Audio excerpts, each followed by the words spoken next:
Today is 8 March and 8 March is International Women's Day. সারা পৃথিবীর তরফ থেকে আমাদের নারীদেরকে ডেডিকেট করা একটা দিন। তো সত্যি করে বলো তো বন্ধুরা, সারা পৃথিবীর মধ্যে নারীরা কি এতটাই সম্মান পায় নাকি এতটাই নিরাপদ?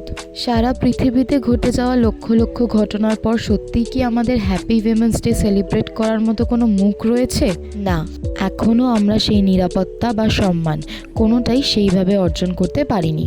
জানি না এইসব কবে হবে, তবে আজ যেটা হয়েছে, আমার হসপিটালে ফর উইমেন্স ডে স্পেশাল বোন ডেন্সিটির চেক আপ রয়েছিল ফর উইমেন্স। আমরা সকলেই জানি একটা বয়সের পর থেকে মেয়েদের বোন ডেন্সিটি ক্যালসিয়ামের অভাব হয়, তাই জন্য সেই কথা মাথায় রেখেই আমাদের হসপিটাল থেকে আজকে অ্যারেঞ্জ করে নেওয়া হয়েছিল এই বোন ডেন্সিটি টেস্টে। তাই একে একে সিস্টার দিদিরা আমরা চেক করিয়ে নিচ্ছিলাম। মেশিনের মাধ্যমে চেক করে এই দাদা আমাদেরকে একটা ফর্মে আমাদের নাম, এজ লিখে ভ্যালুটা লিখে দিচ্ছিল এবং নর্মাল না কতটা কম বেশি আছে সমস্তটাই উনি গাইড করে দিচ্ছিলেন।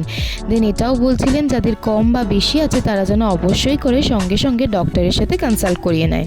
আইলেস হসপিটালের এত সুন্দর ব্যবস্থাপনাকে সত্যিই কুর্নিশ জানাই। আর সমাজকে জানাই আজকের দিনে নারীদের হাতে তুলে দেওয়া ছোট্ট চকলেটের থেকে রোজের সম্মানটা অত্যন্ত বেশি প্রয়োজনীয়।